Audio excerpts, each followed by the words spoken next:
Hey, Cherie here, host and producer of Women's Running Stories. And yes, it's true, the holiday season is upon us. And I know you are looking for gifts. You can give the gift of a better, more comfortable night's sleep with Lagoon Pillow. And now through December 2nd, get $25 off any pillow. Use the code WRS at checkout at lagoonsleep.com to save $25. I love my Lagoon pillow. I sleep on the Fox. I know it'll make a great gift. Lagoon pillows are soft, they're made of quality materials, and they are customizable. You can add or remove fill as you wish.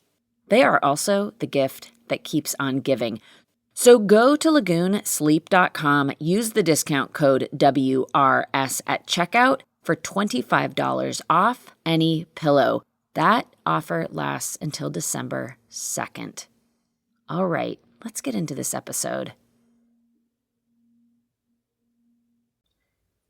Hello and welcome to Women's Running Stories. I am Cherie Louise Turner. I'm the host and producer of this podcast, and I am so happy you're here. Thanks for listening. You are in for a treat. This week, Women's Running Stories is taking a break, and I am bringing you an episode of Starting Line 1928. If you aren't already familiar with Starting Line 1928, I know it is a podcast you are going to want to listen to. It is a women-hosted podcast, and it features in-depth interviews with women running pioneers. And the episode I chose features Olympic silver medalist and Colgate Games meet director Cheryl Toussaint. And she is interviewed by Starting Line co-founder and running journalist Cindy Kuzma. If you're a regular listener to Women's Running Stories, you'll remember that Cindy and I co-hosted a live recorded event on the main stage at the 2024 Chicago Marathon Expo, which I then recently featured as an episode here on the podcast.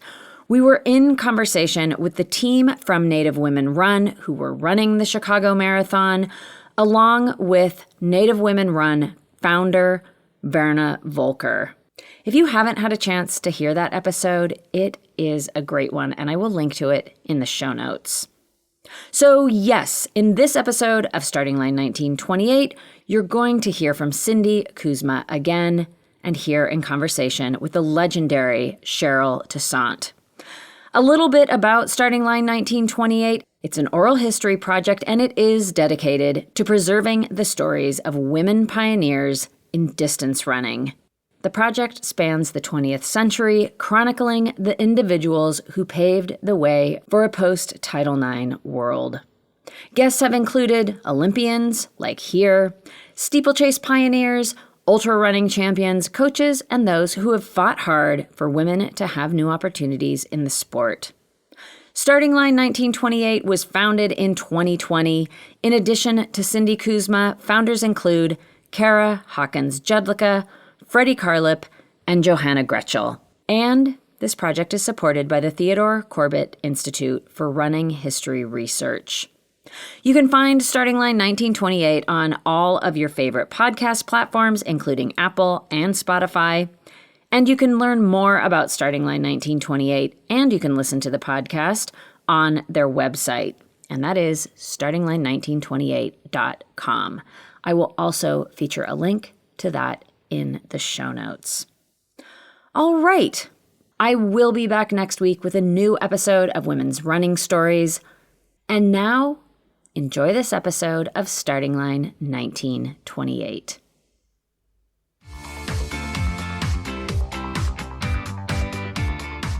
I'm Cindy Kuzma with Starting Line 1928. In this oral history, we're talking to Cheryl Toussaint. Cheryl grew up as the handball queen of Bedford-Stuyvesant, Brooklyn, where she lived with her mother and grandmother.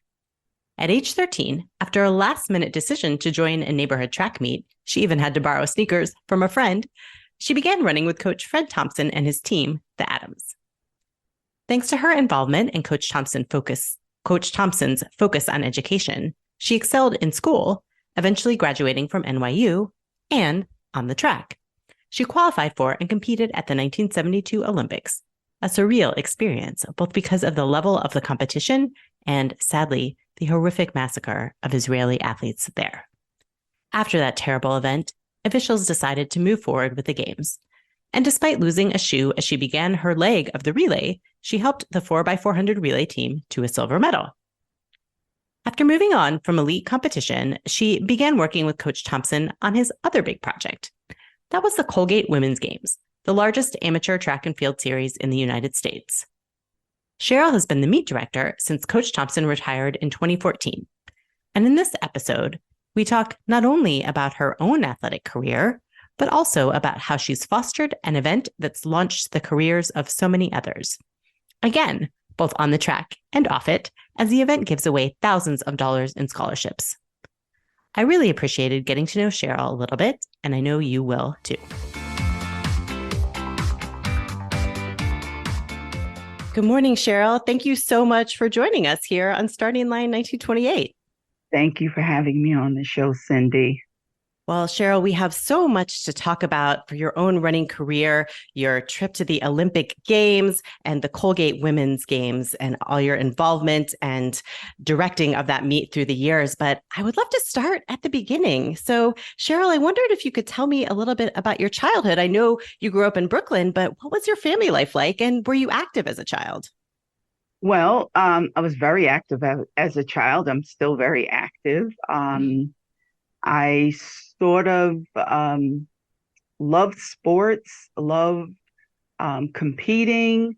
And at age 13, I found that I was sort of seeking a way to be involved in sports. I started out playing handball at the local park in my neighborhood.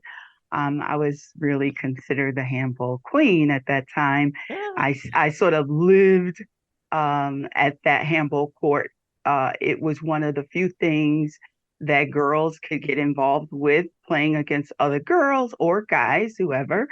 And I found that very exciting, very challenging. I love the idea of just being physically active. I had a lot of energy, and it was a good way to sort of, work it off. So it was near my home, and I grew up in the heart of Bedford-Stuyvesant, Brooklyn, which is really one of the most densely populated areas as far as Black community. And it was a rather impoverished neighborhood, and my grandmother migrated from the South to Brooklyn, New York, to this area during the Great Migration. She moved north to find better opportunities. She wanted to be able to provide a safe space and a place where she could raise her family. My grandmother had 3 children, and my mother and 2 others. And so she brought her family up north. My mom had me when she was 17, and we lived with my grandmother for the greater part of my childhood. There was no father in the picture. And so with the loving support of my grandmother and my mother, that was my stable base, my home base, the place that I looked to for support and love and direction. So they both worked, both in factories where they were paid, I would say, they were working for below minimum wage, and they basically sort of struggled to just keep all of us afloat. My grandmother was the rock of our family. My mother was a great seamstress, great student, and just very fun-loving. But for me, as great as my family, and I consider that great, as great as my family was, we still lacked a lot of the resources needed to provide me with the opportunity to really advance and move forward in life in terms of getting a quality education, maybe breaking the cycle of poverty that we were living in, and just to have better options in life. So when you kind of were playing handball, I mean, was there a structure and a focus to that? Were there kind of organized leagues, or was it mostly just getting out there with other kids and expending that energy? It was just a place where kids went to release all that pent up energy. It was fun because there were lots of kids, and we felt at home, and it was a supportive little community, if you will, because you saw the same or similar most people on a regular, and um, they were competitive, but fun and kind, and so it was a place that you went to because you got something out of it, and you learned a little bit about yourself when you're out there on the handball court competing. It made you feel good to win. I couldn't wait to get an opportunity to see what I could do each day when I was out there. Mhm. It sounds like some of your early competitive spirit was maybe awakened there a little bit. And then you kind of alluded to, or maybe it was around age 13 when you found running. So tell us a little bit more about how that happened and what that brought into your life.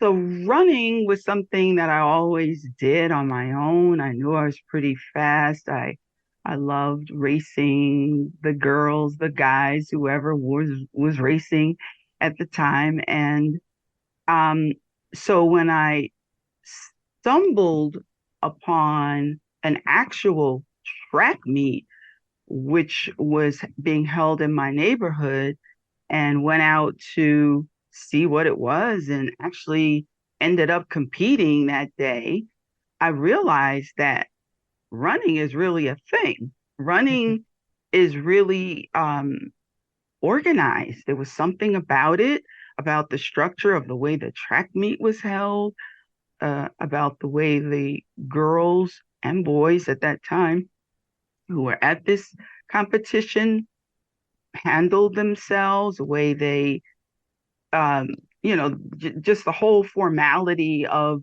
um, the discipline and the camaraderie and just the feeling of being a part of this exciting event where kids who looked like me, who were out there having fun, but they were doing something very different and special.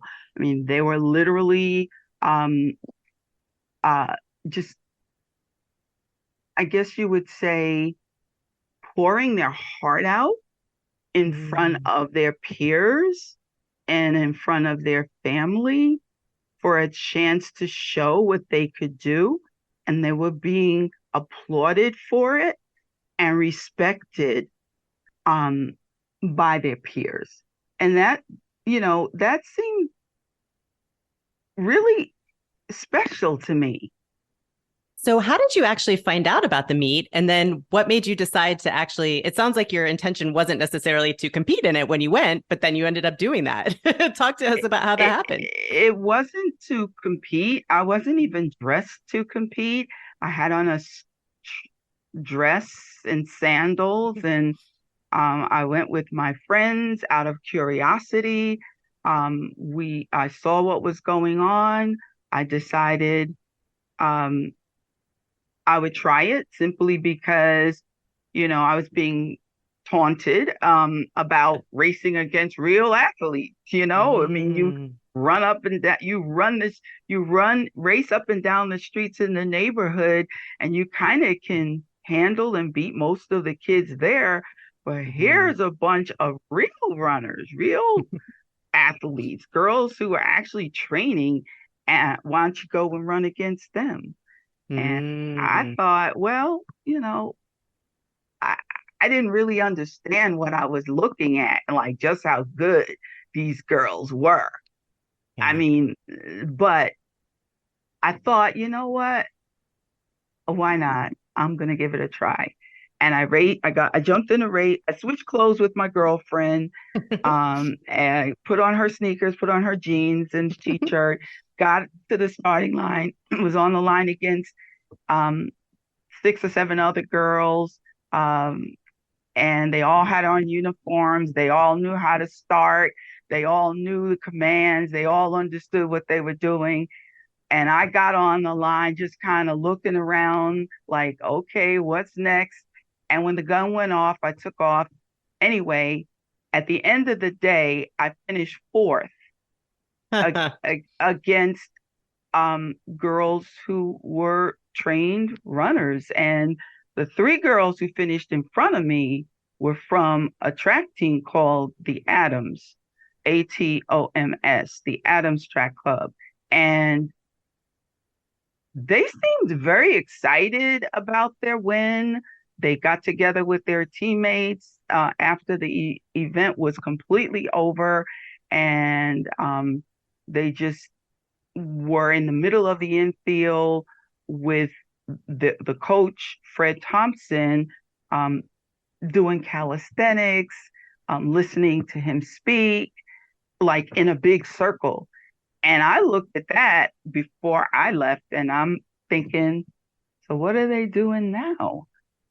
And it just got my curiosity, and it just looked like they were so organized and that they were so in control of the space they were in. They were getting instructions or directions, or they, just learning a little bit about whatever it was that the coach was talking to them about, and they were intent. I mean, they were intense. They were just staring at him. And I'm thinking, what are they doing out there?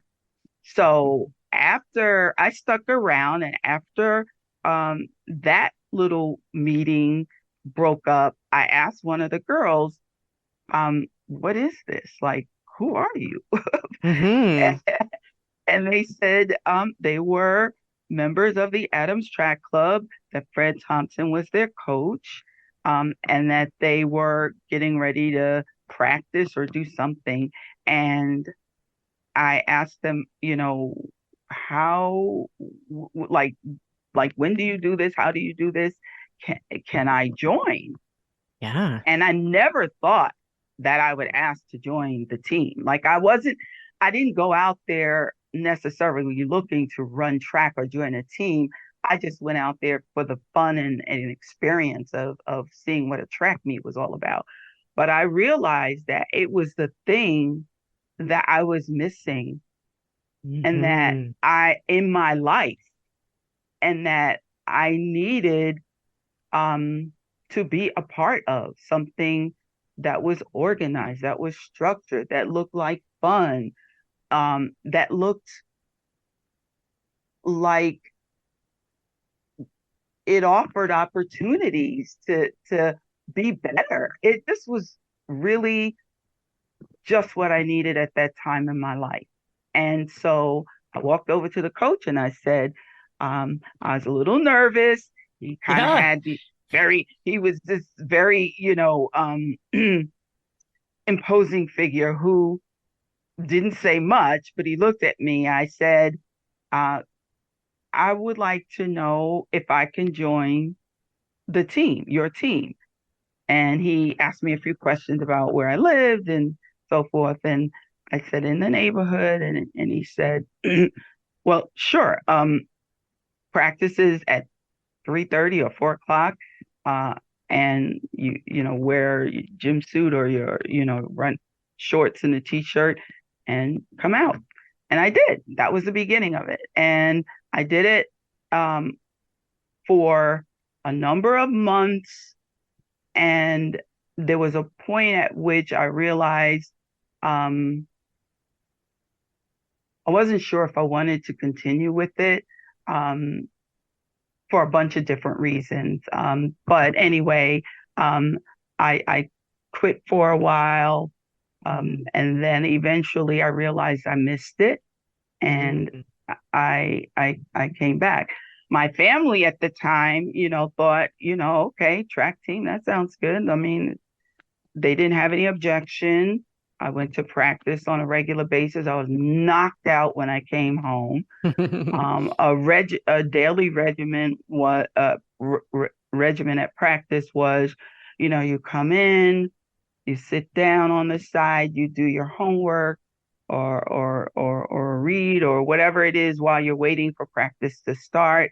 Then you warm up, you do your practice, and then you go home. But by the end of the practice session, we were pretty spent, and it wasn't really much left to do but go home, eat, and rest for the next day. And we did that 5 days a week for the most part, most of my career, and took a day off, and and competed usually one of the days of the weekend, if not two. Yeah. It's amazing that you were drawn to it and then just sort of stepped in and were bold and told the coach what you wanted. And what distance was that first race? Do you recall? Oh, it was just a 100-meter dash. Yeah. I love it. So tell me more about how you mentioned that you kind of had a period of stepping away and then going back. But once you were like there and fully committed, like what was that? Did you find that structure that you were looking for? And what was it about? I know Coach Thompson had a big focus on education, et cetera, and it wasn't just all about the sport. And just talk to me a little bit about what the whole experience was like, even outside of the sport, what that brought to your life at that time. So Fred was a strict disciplinarian. He was an attorney by profession. He too was born and raised in Brooklyn, raised by his aunt and uncle, and he was an educated man.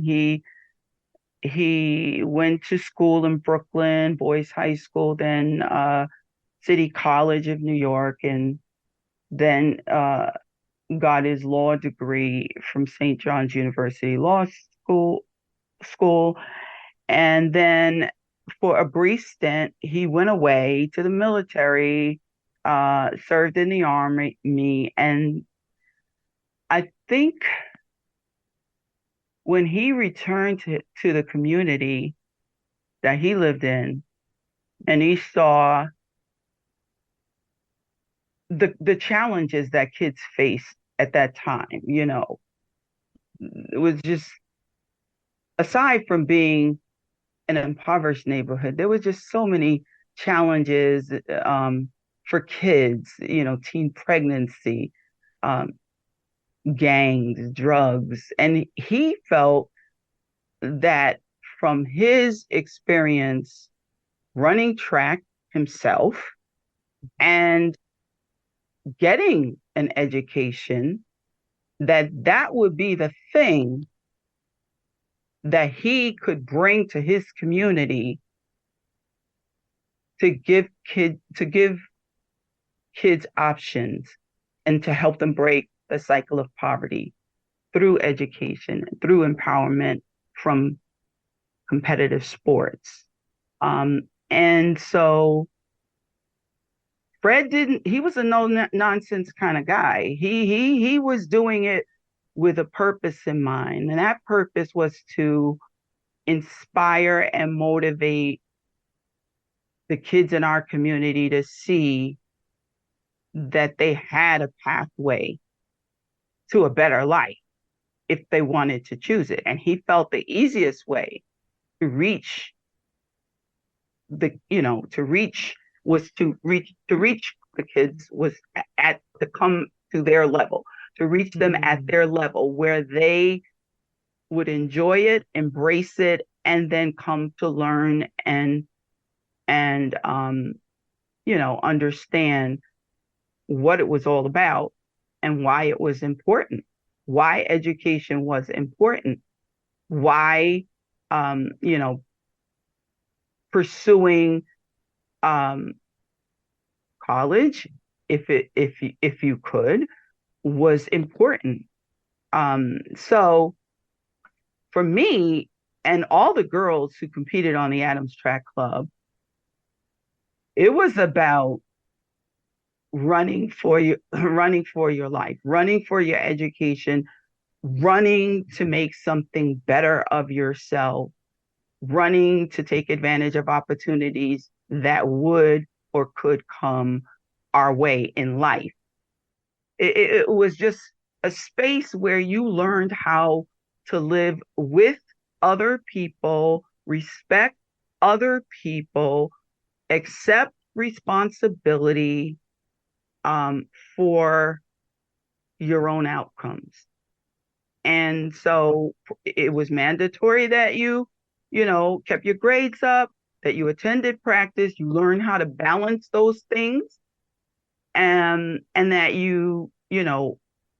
help your teammates. So you'd always see girls in corners helping each other with homework problems and just giving the pep talk. And we became most of us are closest friends today because the bond, the commonality of purpose, and the bond that we built going through all the trials and tribulations of being an athlete and a young athlete and all that.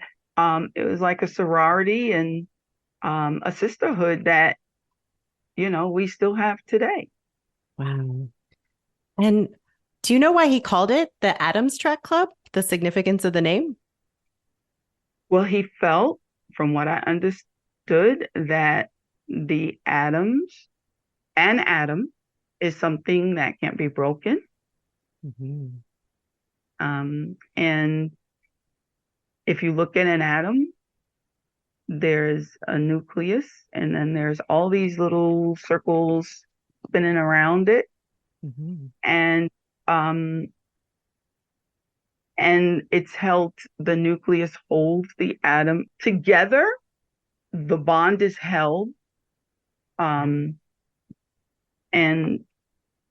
it can't be broken. And I think he gave it that name because he felt that that's what he wanted the atoms to be, a group that would be held together by a strong bond.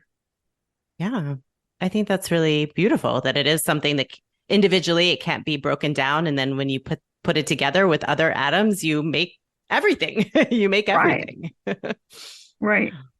Yeah. Now, when I grew up, before I joined the Adams, like I said, my upbringing gave me stability at home, but there were things that I was lacking in school. And I was in elementary school. I think it was fifth grade, and I was bused to a school, I would say maybe about 10 miles from where I lived. And it was a different experience for me. But it was a good experience because I went to school with other kids who were not from my neighborhood, who didn't look like me. And from my experience, having been on the Adams, it wasn't difficult. It was just different. And I also realized that the education that I was getting at this new school was different.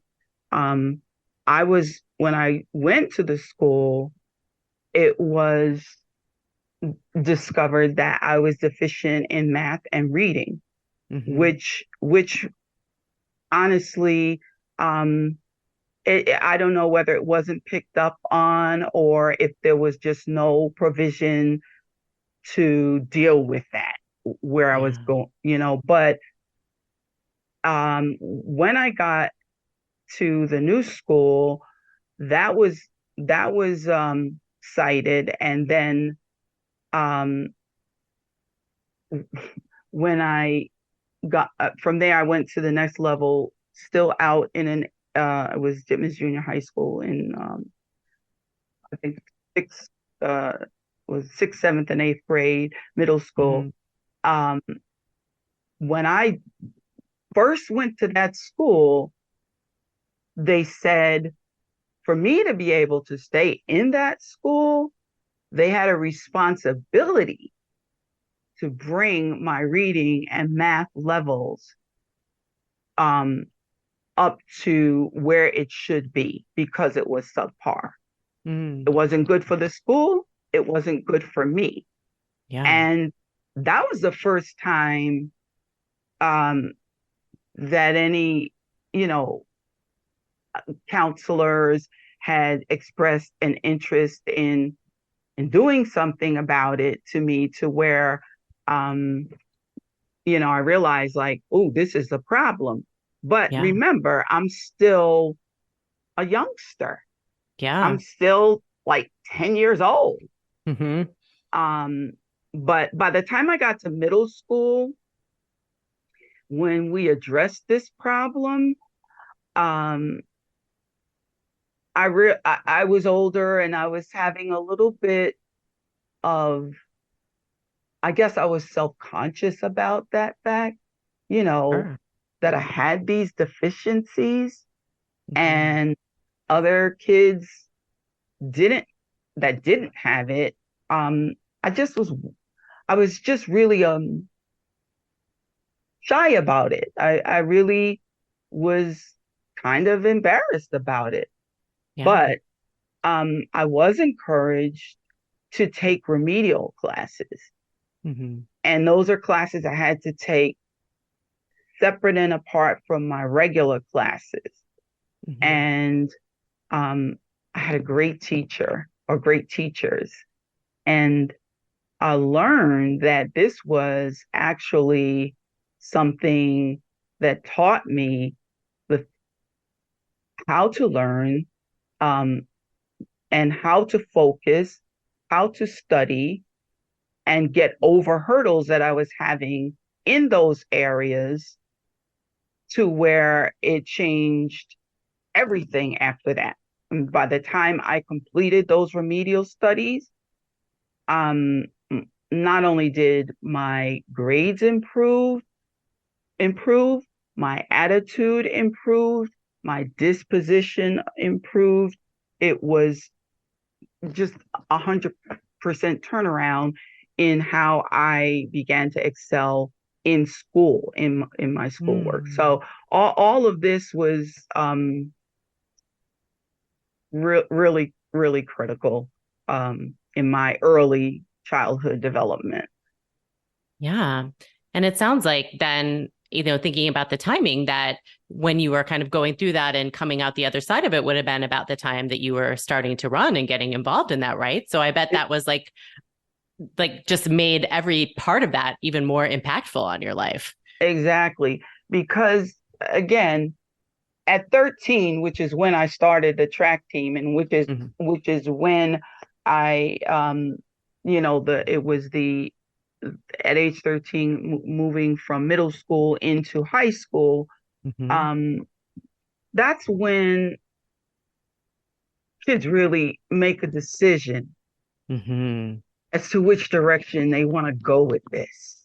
Mm-hmm. And for me, having really gotten to a point where I felt very confident in my ability to academically, and was just learning about how to harness my athletic abilities with the atoms.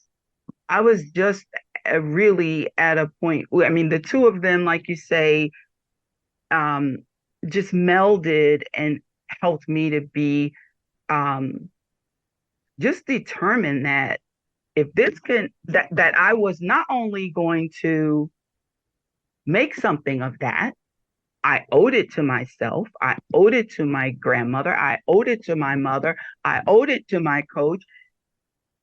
And I owed it to myself. I wanted to make something of that. I really did. I really felt like I have a chance. This is an opportunity. I really didn't want to disappoint.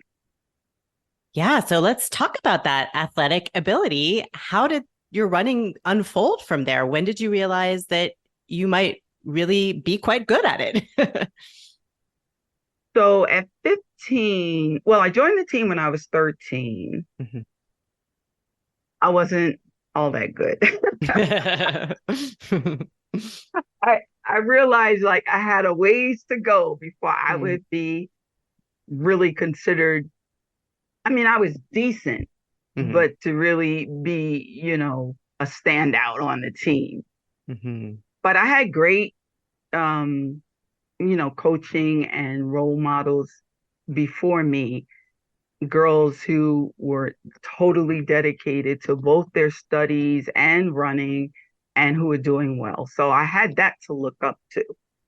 And then at 15, Fred took me out to an event in California, my first nationals at 14. And the whole team, all the girls that could make that trip made it. And I did horribly. I finished so far back in the back. I was running, he put me in I think it was a 1500 mhm. or the mile at that time. At so far in the back that I actually got applauded coming down the home straight after all the girls had finished the race and were probably already in the stands. But um, I I was embarrassed, but that's where I was. So, Mhm, but I never wanted that to experience that again. I felt like the Adams Track Club had earned a reputation of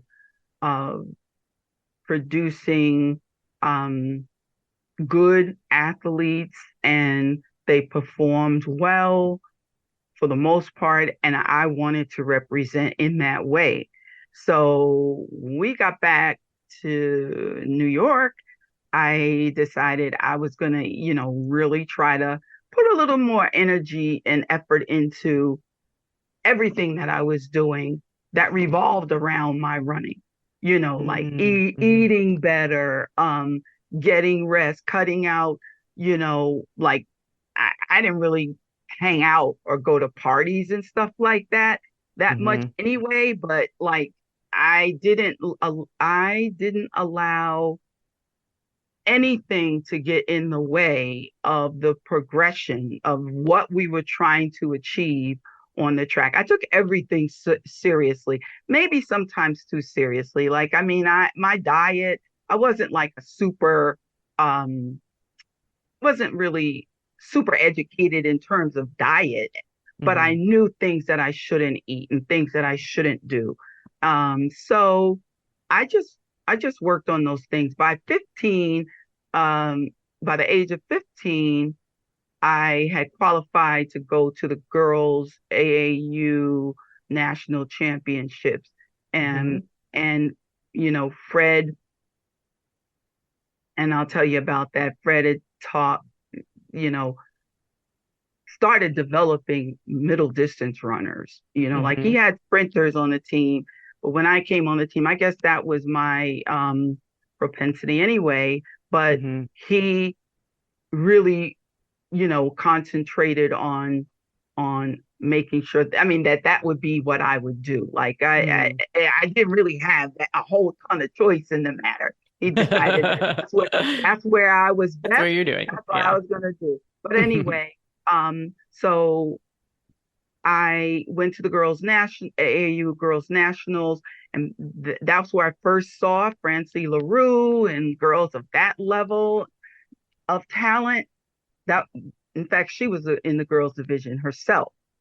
In the Mhm, 1500, I was in the 800, and I mhm. won the 800 meter girls division 800 meters, and I realized, um, you're pretty good. You are pretty good. And Yeah, when you apply, yeah. yeah. So when I went back, that was sort of the beginning of um, my taking it serious and starting to look at other achievements in the sport that I would set my sights on. Um, and after that, uh, after the nationals, I was invited at 15 to try out for the U.S. Olympic team in '68, but I was just too young. I not only wasn't there mentally, Yeah. but I wasn't there emotionally either.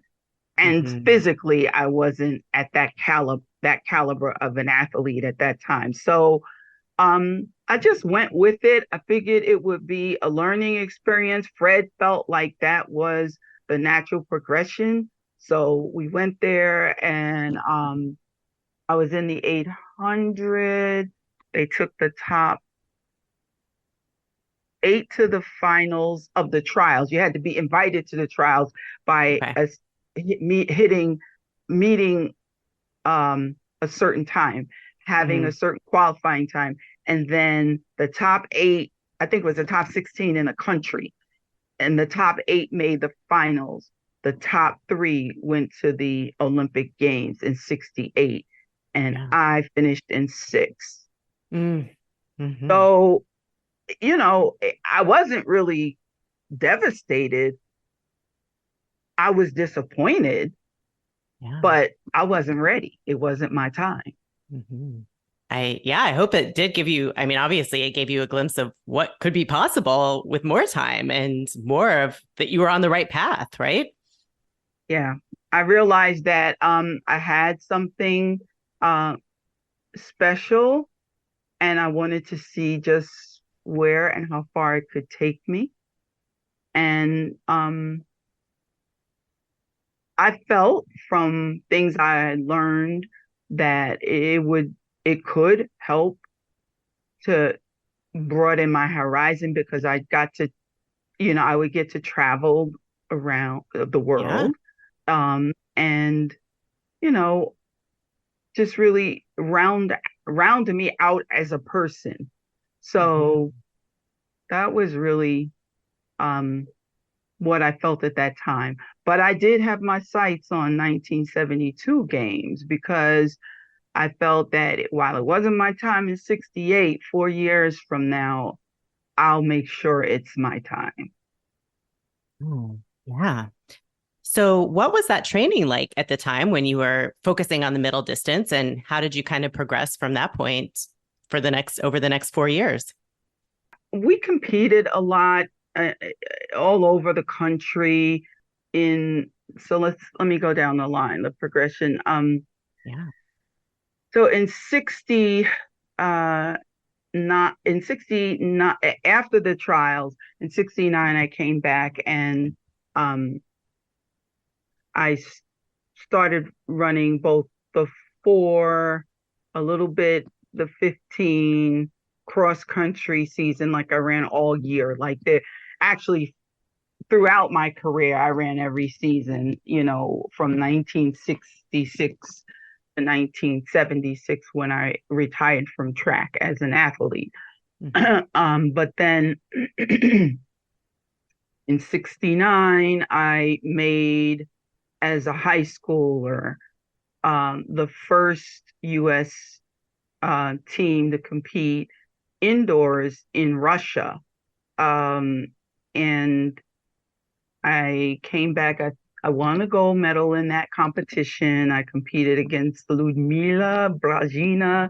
I'll never forget her name. She was a seasoned veteran. She had competed in the United States before, and I'd seen her, but I never competed against her.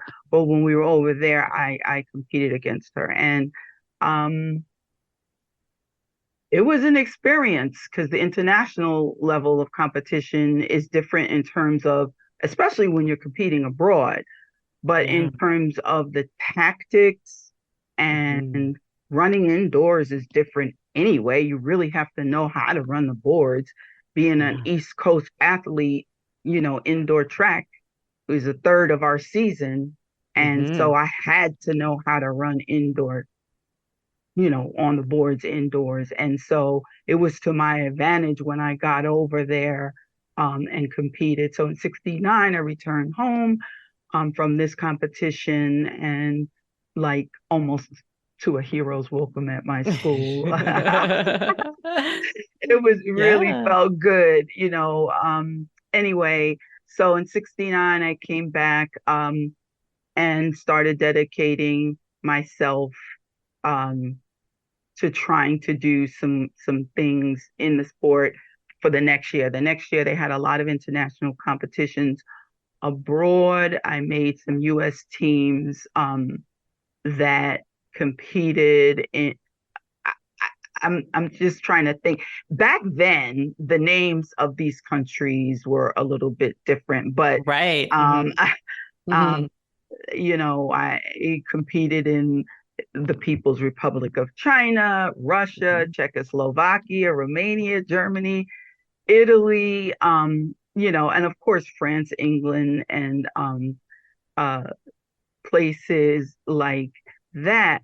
So within the span of a couple of years, I had gone from competing nationally and really building a name and reputation for myself in the 800 meters and in the 4x400 meter relay, which I was a specialist at with my team, the Adams Track Club, and then with the U.S. national team.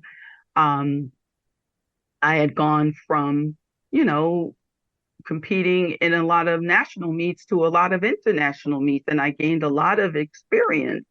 In 1971, I then made the U.S. Team that competed in Cali, Colombia for the Pan American Games, and I was 18 then. I won a gold medal on a 4x400 meter relay. I actually competed on the Pan Am team in just the relay.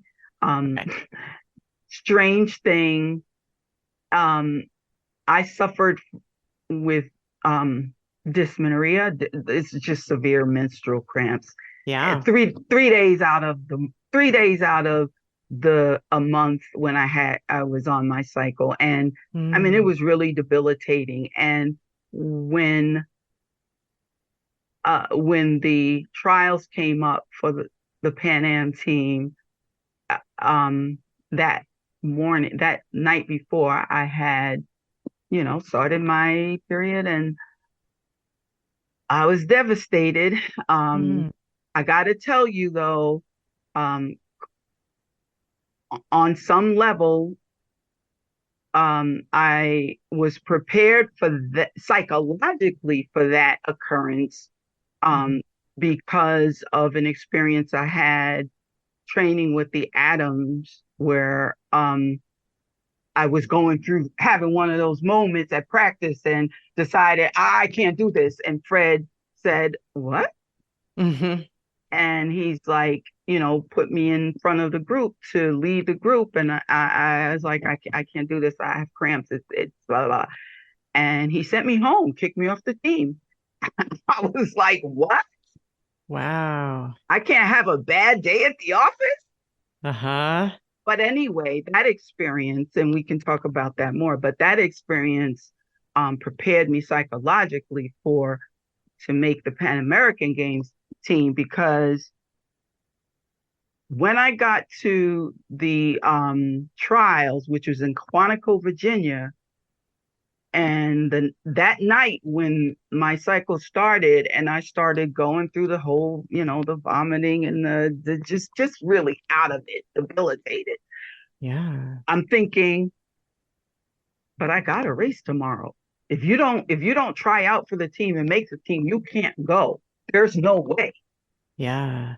So anyway, I got out there that next day and I ran, I was in the 400 and the 800. So, I ran my, I think the 400 came first. I ran that. I did fairly well in that. Then I ran my 800. By that time, it was like diminishing returns. I wasn't doing any better, and I didn't make the 800. But most people, and there was a committee that selects the team, have seen me compete, and they never saw me in that state, the state that I was in, like no warm up. I mean, I looked horrible, just physically horrible. So anyway, lucky for me, because of the reputation I had had as an athlete and in the sport, and because the Pan American Games trials were held so early that year, and the Uh-huh. games were so many months later, the Pan Uh-huh. Am Games, they had something called a show meet, which is Huh. like a trials. And I had an opportunity to go and compete in the show meet. And of course, I beat all the girl, well, not of course, but I performed well. I beat all the girls that won the 800 meters or Mm. made the team, but I couldn't displace them. But they did put me on the relay, which is why I got to compete in Cali, Columbia, for the U.S. And we brought home the gold that year. Wow.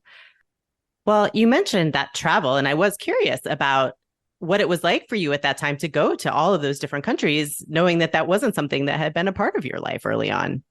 Yeah, it definitely broadened my horizon. I got to see, I just got to see, how they say you see how the other half lives. I just got to Mhm. see how the world lives, and that it just broadened my horizon, opened my eyes to a lot of things, um, and experiences. It was beautiful in every way. I always loved returning home to the United States. It is just no place like it with all its flaws. And I just thought, while I didn't like to fly, Mm. I still don't. Mm. I'm glad that I had the opportunity to see these places, you know, when I did up close and in person. And also we were sort of ambassadors of sport when we traveled. So we got Mhm. to see things from the inside that perhaps a tourist would not get to see. Um, Mhm. and, you learn that the world is very much the same in terms of what people are striving for. And Mm. it was just really an eye opener. You mentioned something too about being returning at one point to kind of a hero's welcome at school. And I was interested in that, kind of how the rest of the people in your community, the people who weren't athletes, the other people at your school, et cetera, like how were you perceived at the time? And especially as a female athlete, when there probably weren't like a ton of those around. Right. So New York University did not have a women's track team at that Oh. time. And when I went to New York University, I went on a scholarship that I'd earned from, or the, it was called the Martin Luther King Scholarship. So Mhm. NYU didn't have a girls' track team. I was offered a scholarship based on my grades Mhm. to attend NYU on a Martin Luther King scholarship. Of course, everything was contingent on me keeping my grades, which Mhm. I did.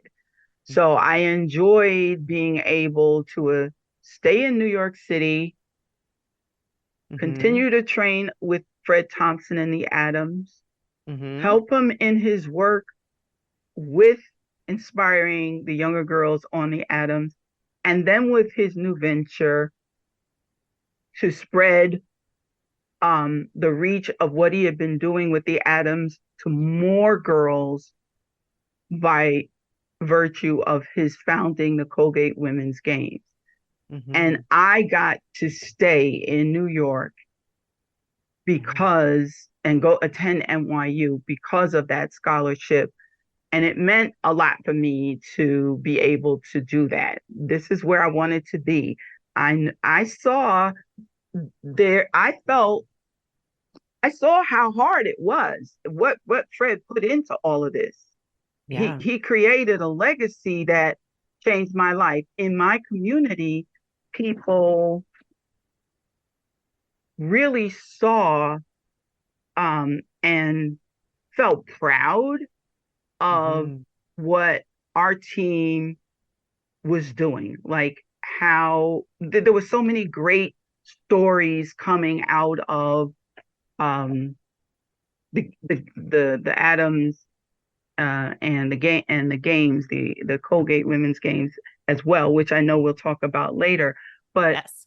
I I felt that we brought a sense of hope to our community for girls who grew up in the inner city that didn't have much opportunity to go to school, or didn't think they were I don't know, didn't think that they had much chance to outgrow Yeah. where they were in life. Mm-hmm. They would feel good and proud to see some of the success stories coming out. When I went back to NYU, um, even though there was no girls' team, the university, the president of the university, and the university held this big event for me to be able to show my medal, my Olympic medal, because remember, I was there from 1970 to 1974. So in 72, when Yeah. I came back, I was one of the few people at the university who had ever gone to the Olympics and won a medal. So it made them feel very special and proud. And they supported me in the effort, not just with the scholarship, but in understanding, um, you know, my need as an athlete to be able to train. I was able to live in the dormitory in New York City, on Washington Square Park, which was quite an amazing time to live there. And so yeah, it represented um, you know, just a really great period of time and hope, and for young girls to see me as a role model and member of the community, a black girl, young black girl, Mm-hmm. make good, so to speak. It was so needed, and it's still needed. Mm-hmm. And I feel like this is what I want to do. It's just I don't know. I don't even know how to describe it. It's just fulfilling for me to Mm-hmm. know that I am making a difference. Mm-hmm. It's just a blessing. Well, like you said, we'll get back to everything Colgate Women's Games, but yeah, let's talk about the Olympics first. I mean, how incredible, like you say, the motivation for you, I'm sure, was huge, both to get the best out of yourself and also having this realization that you were an example for the community. Tell me what the trials were like and what the training was like and what it was like to finally make it to the games. So the trials, I think the trials was more for me. I only competed in one Olympic Games. I tried Mm-hmm. out when I was 15. I made it when I was 19. And by 1976, Mm-hmm. I think I was either turning 23 or in that age group. I was ready to move on with my life. So I wasn't as committed. But Mm-hmm. the Olympic Games were exciting, scary a little bit. The Olympic trials was the most, making the team was the most exasperating, nerve-wracking, hardest thing I've ever done. Of all the races I've ever run, the race to make the Olympic team, the races to make the Mm-hmm. Olympic team were the most exasperating, like just nerve wracking, because with the US team, athletes are so good. Mm-hmm. You have to try out and you have to be ready in that moment. You only get one shot at it every 4 years, and you have to perform in that moment on that day and Mm-hmm. make that team. there are countries where they don't have as many athletes. So maybe you just get named to the team so that your country can be represented at the games. For me, I'd already tried out in 1968. And in 1972, I just, that was 4 years later. And I knew in those 4 years, I lived track. I drink, I eat, sleep, drink, dream, live, It was like, I have got to make this team. I remember the night before the race, the finals of the 800, I know I didn't get any sleep at all. And, sleep is important. Yes. I saw the race. I just kept seeing the race over and over and over. I saw every way that the race could go. Like, I ran the race in my mind with options for however it would go so many times that when it actually happened, I was ready and I was able to respond. I don't think I've ever done that with any other race. I mean, I know I have a game plan and a race plan going into each race, but for that race, I spent the better part of the night before running the race. When I got to the event in the morning, I felt like, oh my God, how am I going to run? I got no sleep. The palms of my hands were moist. They were like sweating in my bed. This is crazy. Now, I've got to say that it didn't affect me because all of the other instincts and disciplines kicked in when it was time to get out there. And when the gun went off, I almost couldn't wait for the race to start. I was like, yeah, let's just get this on.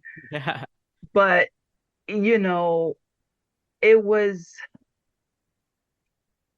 a sense of calm after I did make the team.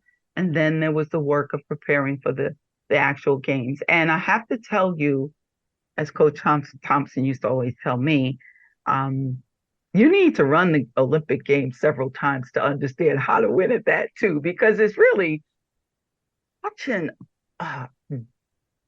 awesome and daunting place to be and compete. You've got to go through it several times to really figure out how to manage and master it. In addition to your training, just the emotion and just the headspace, managing all that's going on around you, also taking in the experience, at the time. Anyway, I got to the Olympic Games and I ran the 800. I followed coach's instructions, but I ran out in my 800.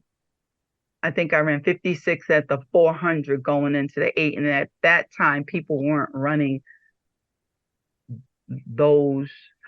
Well, let's put it this way. The best people, the best in the world, they were usually hitting 58, 59, maybe 57 at the quarter. Yeah. I was hitting those times also, like 59, 58 on occasion, 56, 60 on a average day at the quarter. So I had not trained to do 56. And I really feel like, in my mind, I'm like, if that's what they're doing, I have to be with them at the 400. Anyway, I wasn't, I didn't have enough gas in the tank to bring it home to qualify for the finals after running that 56. And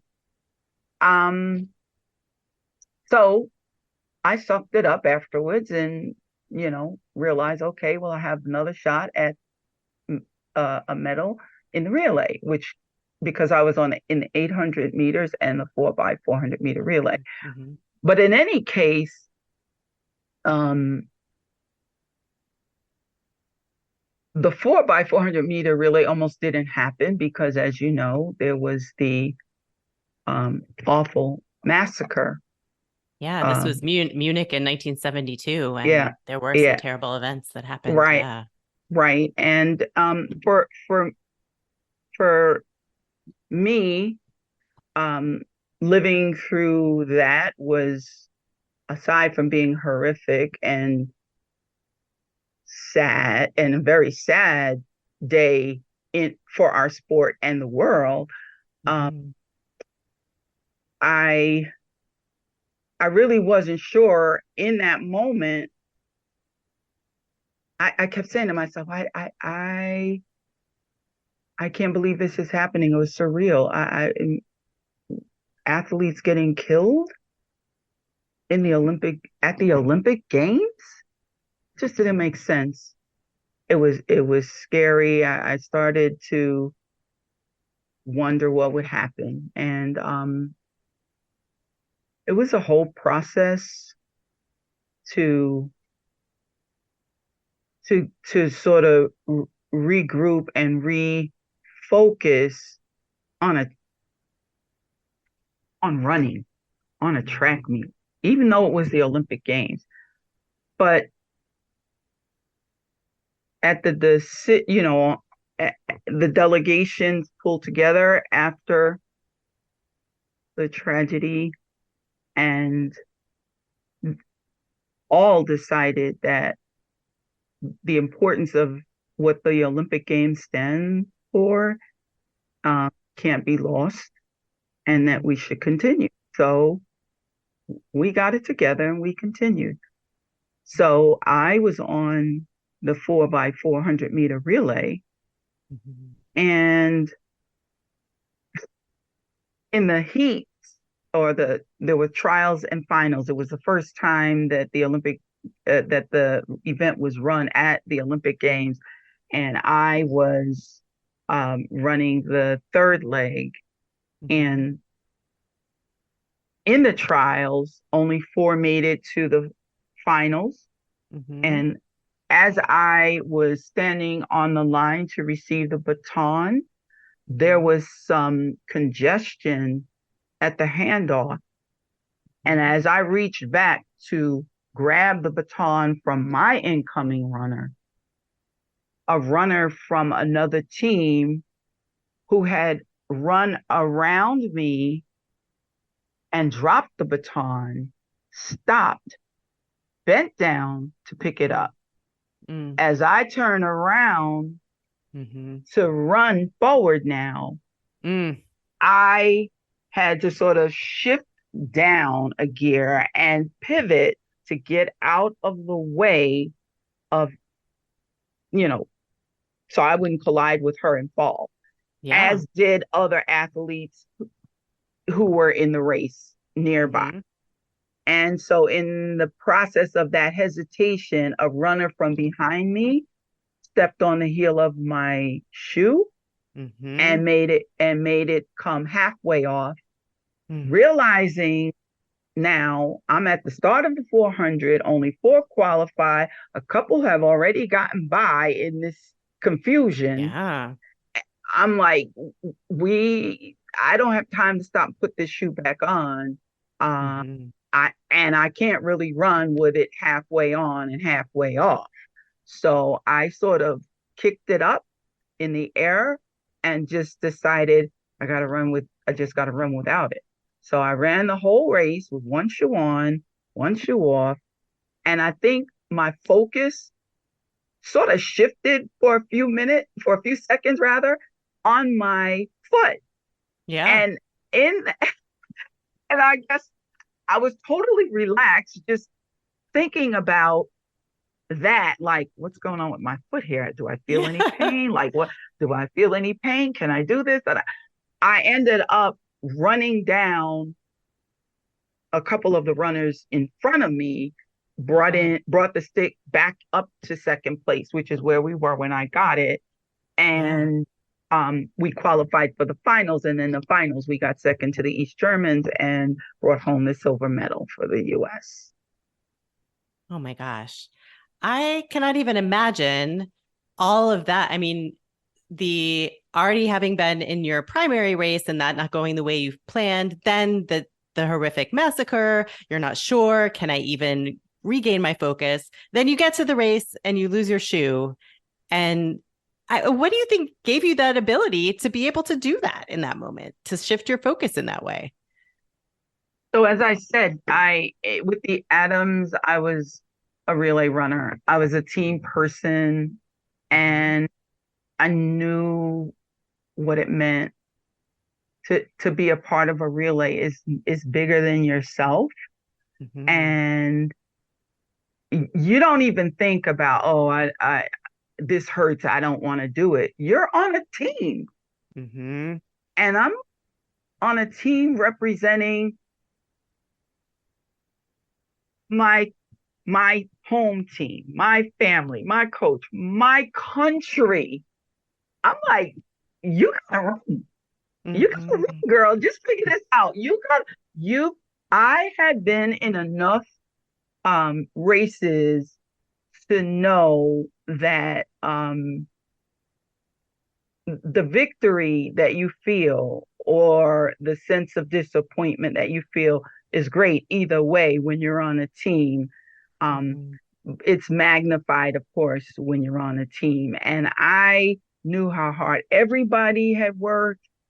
Mm-hmm. I felt like, okay, this is on me. My shoe came off.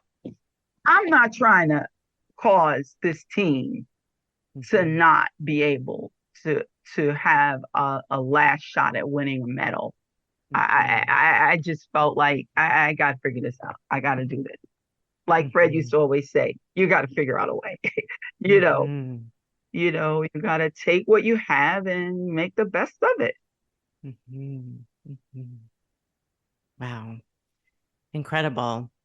So then you're an Olympic medalist and you come back home. You already talked some about what it was like to go back to NYU with that Olympic medal. Were there any other ways your life kind of changed after that once you were an Olympian and an Olympic medalist?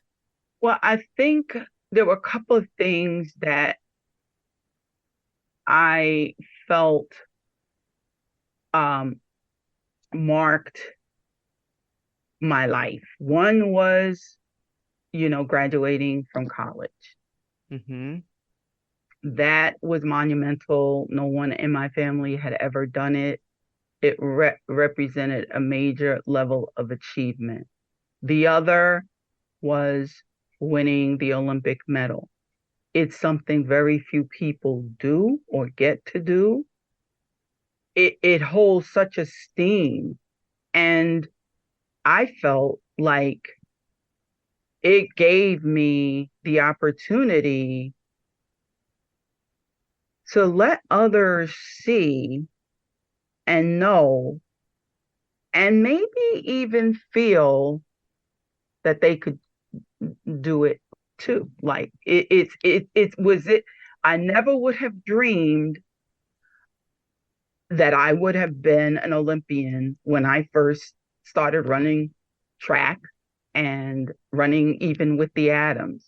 And so you never know where things will take you um, in terms of, in your life. And I felt like I'm in an environment around other young girls. I can be a role model.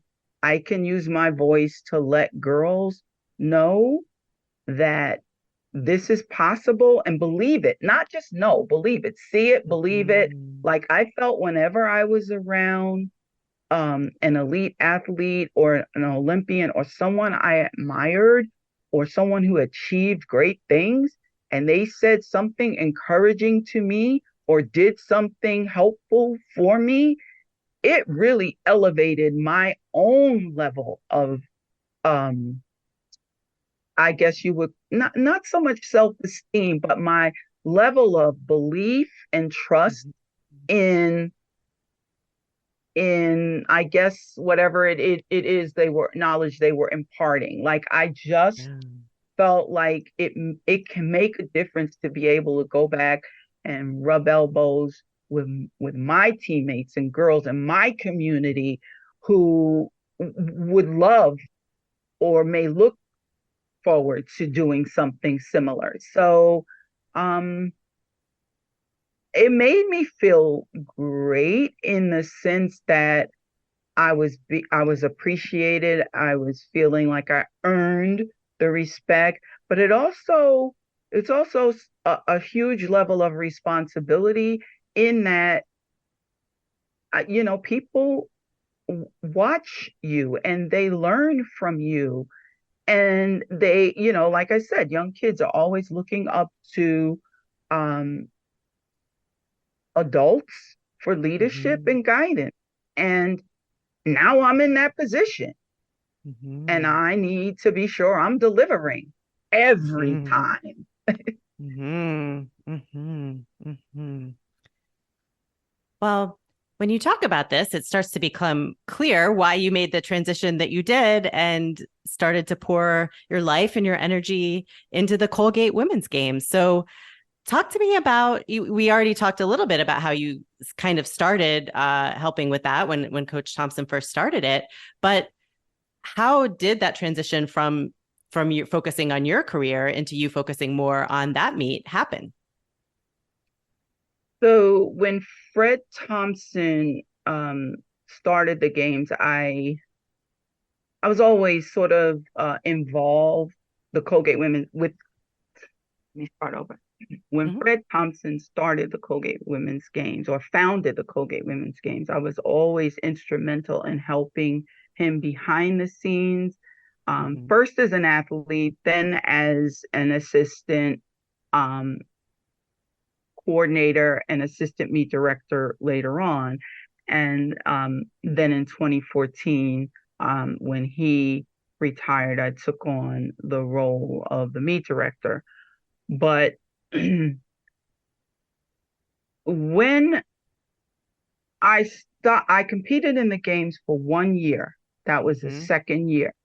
The first year, because it was an inaugural year and he was trying to get the games off the ground, um, and get as many young girls to participate, um, he felt it was best that, I didn't compete in the games, but help with the games. I had Mm-hmm. already c- competed in the Olympics. It might seem to some like the competition would be daunting and maybe not for them. You were a little But intimidating, maybe. right, right. Mm-hmm. But in actuality, the Colgate Women's Games was developed Mm-hmm. to empower girls to achieve their potential at every level. Mm-hmm. The Colgate Women's Games um, emphasizes um, education and athletic excellence. Those are the first two things I want everybody to know and understand about why Fred and the Colgate Palmolive Company, who sponsors the game Mm-hmm.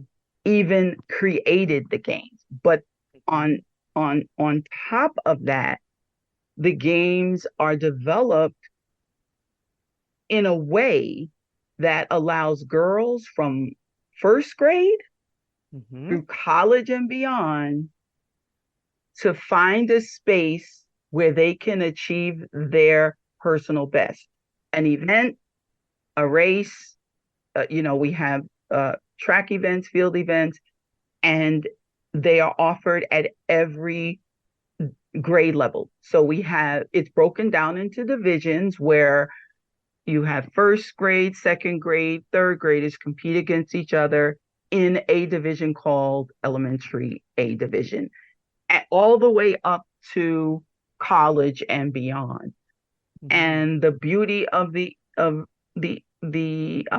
program is that no matter where you are, there is a place where you fit in.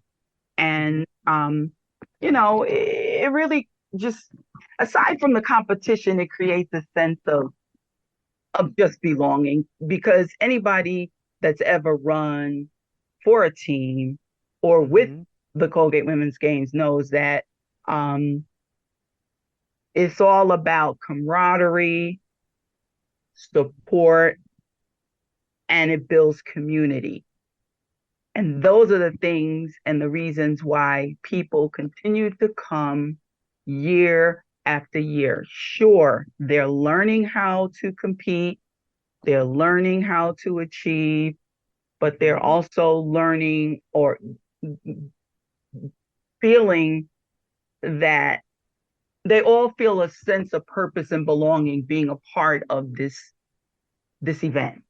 And that's why I love being a part of the Adams, competing with the Olympic team, and being a part of the Colgate Games.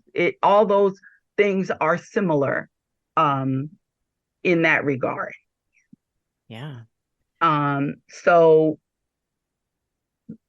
the Colgate Women's Games, I feel it empowers generations of athletes. It's not a one and done event.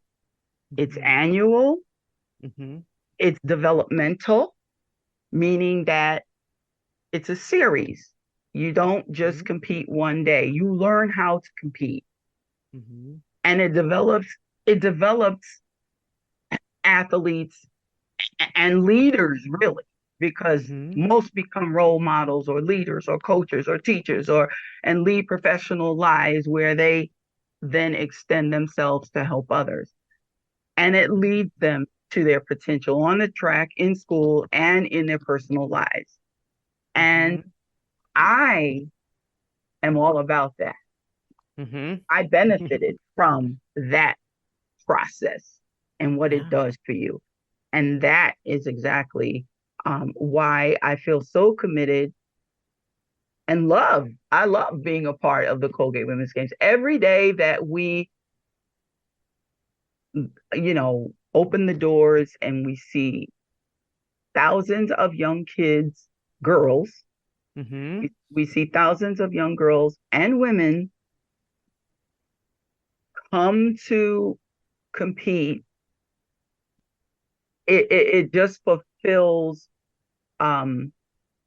Fred's legacy, my dream of continuing to encourage girls to excel and to pursue higher education, because for me, that's what the essence of the games is, that it inspires girls who may never have thought about going to college or taking school seriously to do that. The Colgate Women's Games is sponsored by Colgate Palmolive. This year we reach our 50th milestone. And what many people don't know is the competition is only part of it. Top performers earn scholarships. This season's scholarships were doubled in value. To $2,000 for the top prize, $1,000 for second, and $500 for third, which adds up over time for those athletes that continue to pursue the event each year or participate in the event each year. I think there's some 5,000 awards that have been given out to date. So that's a real perk and benefit for being a competitor in the game. There's no barriers whatsoever to competing. It's open to all girls, first grade through college and beyond, regardless of their background, their race, their socioeconomic status, or their level of talent. It's just an open event. Any young girl like myself can walk through the door and take part. And while most girls are from underserved Black and Latina communities, that is, there's no restriction. All are welcome. Right. So as you say then, and when you think about your own story, you were inspired to kind of hone your focus for competing and also for school around the same time. So you could easily see where if a girl started competing in elementary school and kept going back year after year after year, maybe she wins and accumulates some scholarship money along the way. Yeah, you can easily see how that would be kind of transformative for people.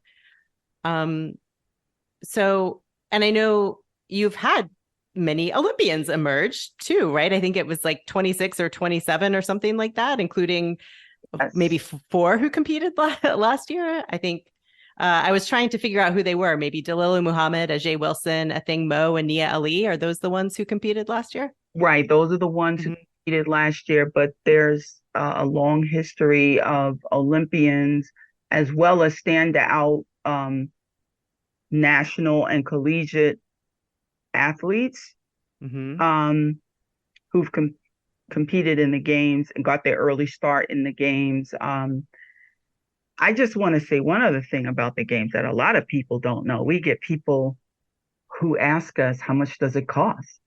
There's no cost to compete. It's totally sponsored by Colgate Palmolive.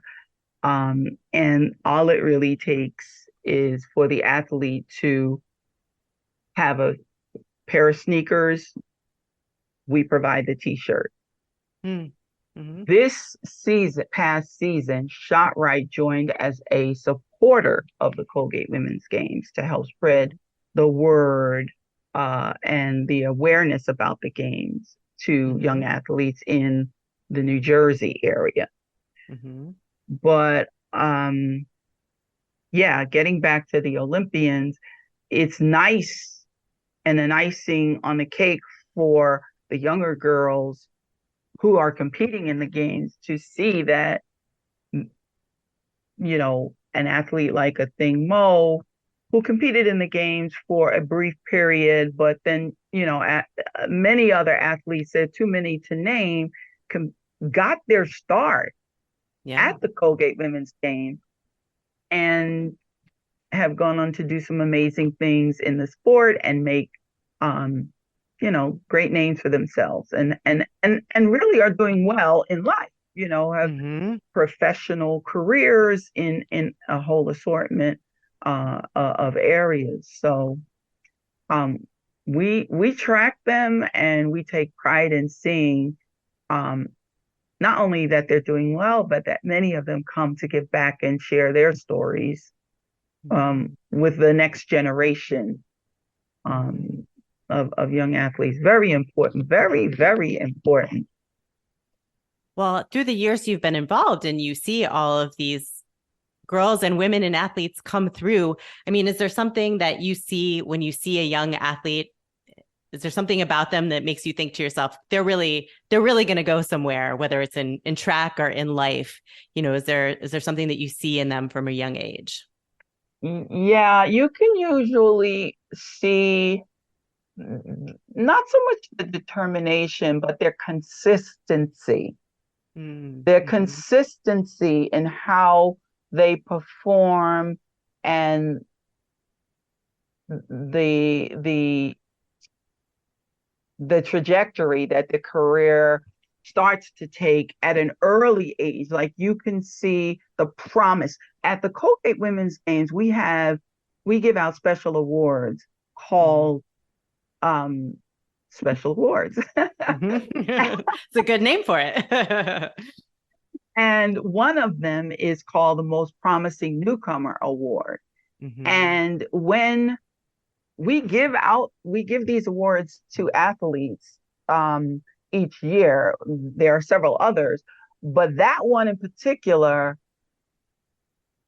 we have a committee that looks hard at, you know, just how the athlete developed over the course of the series, like the promise that they showed, like especially if we've never heard of them before they got involved with the Colgate Women's Games, but you can see the progress that they've made in either their strength in the field, their times and how they compare week to week and nationally, and their consistency.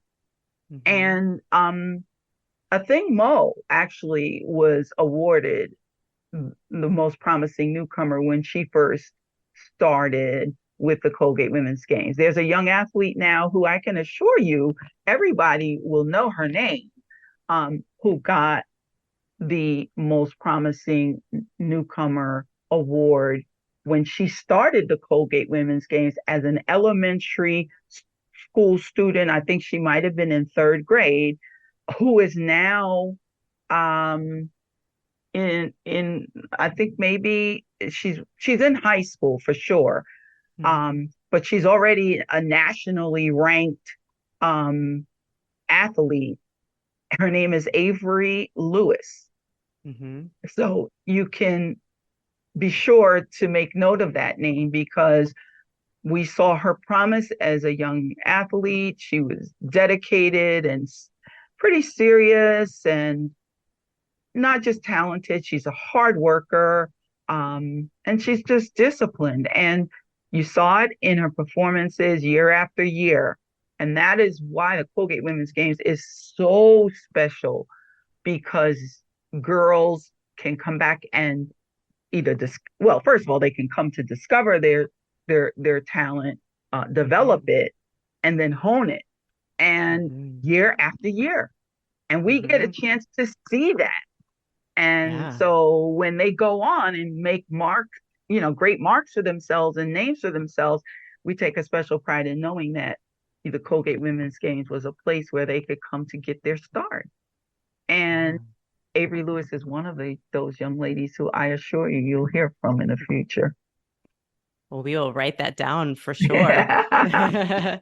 Well, with all that you have to do as the meet director, I'm sure it's a lot. Are you still running these days? What's your routine like now?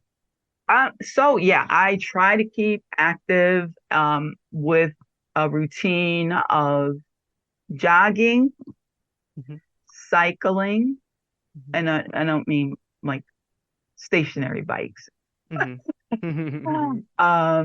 walking. I also, belong to a fitness gym, and that's just to keep my general fitness and hopefully maintain, just my health. But the Colgate Women's Games, although it is a seasonal event, it does take year-round planning to develop and promote, find sites, to get the word out, from staffing to vendors and all of that. It is really a big undertaking, and it does take up a bit of time, but I always try to, it's important for me to make sure that I maintain my fitness. I know how to, and I know that it's good for me. And so I always try to squeeze that piece in, no matter what I'm doing or where I'm at. Well, you mentioned the 50th anniversary of the Colgate Women's Games coming up. What plans are in the works for that commemoration? What is that going to be like? So we just completed the 48th season this year in 23. And so we still have the 49th in front of us to plan, but we do have our sights on making the 50th milestone anniversary as grand as we can. Plans are not set yet, but you can be sure that every effort is going to be made, and you can be sure that we'll try to bring together our greater family of track and field athletes who have been involved with the program over the years, and to really celebrate with us. So I don't know if we mentioned it, but we do have a website, colgatewomensgames.com. And we usually put information up about upcoming events and registration and all of the results and the like. So, and we also will definitely reach out to members of our track and field community and supporters to let them know what's going on with the 50th anniversary in particular. Right. So now you've given us several things to look forward to Avery's career and also to this exciting anniversary coming up. So Cheryl, we look at all of our guests as true pioneers, and you're really no exception. I mean, when you look back at your life and think about how you kind of blazed a new trail in your family as the first to go to college, when you look at how you went to the Olympics and how you have played such a huge role in this event that has shaped so many other athletes' lives as athletes and as humans. I mean, I'm curious if you see yourselves that way. I mean, how aware have you been that you've made history as a Black woman and an athlete and a leader? So growing up, it didn't, I didn't see it that way. Mm-hmm. Growing up, I did not see myself as any of that because I was still evolving. But I know my role. I accept my role and the responsibility that comes with it. And I'm happy to be in this position to work with girls and young women to help them achieve their dreams. So, and I always say, running is a journey. Mm-hmm. It's not a destination. It's something you do. Well, most people do for a while, and you set goals, you achieve them, and then you set new goals. And that's really how life is. It's a journey. You're living life until the end. Mm-hmm. So I build on the experiences that I've had from running, and I try to let girls and women know that winning is very important. It's what everything is predicated on, people being the winner, being the first, whatever. But running has so many winning aspects to it.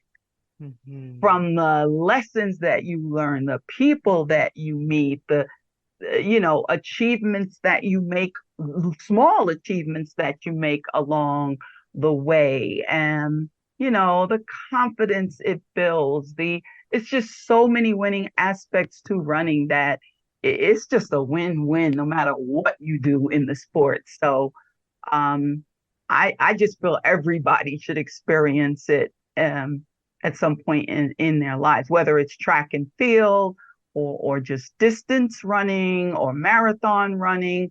It just offers so much in terms of your own personal and human development. Wonderful. Well, Cheryl, thank you so much. I could talk to you for several more hours, but I know you're a busy woman, and I'm so grateful for your time and for sharing this. And I think that's a beautiful message to end on. I think you'll inspire even more people than you already have to explore all that running has to offer. So thank you so much for all of this. You are so welcome.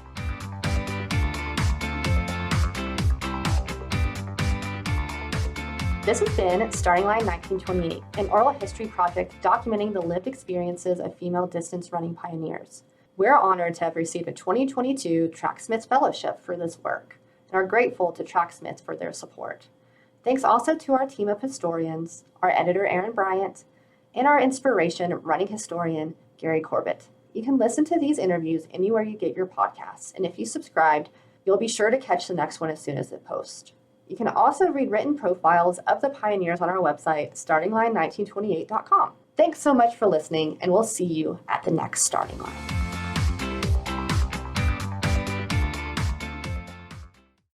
Welcome to Easy Conversations, a podcast about covering the incredible human ability to overcoming adversity. I am Furkan Dania. I'm a therapist and mental health advocate. Each week, my objective is to sit down with a guest and share their story of how they were able to find meaning and purpose through their adversity. These are conversations that we have deemed to be difficult, but they don't have to. Together, we can find a shared understanding. This is a podcast for everyone.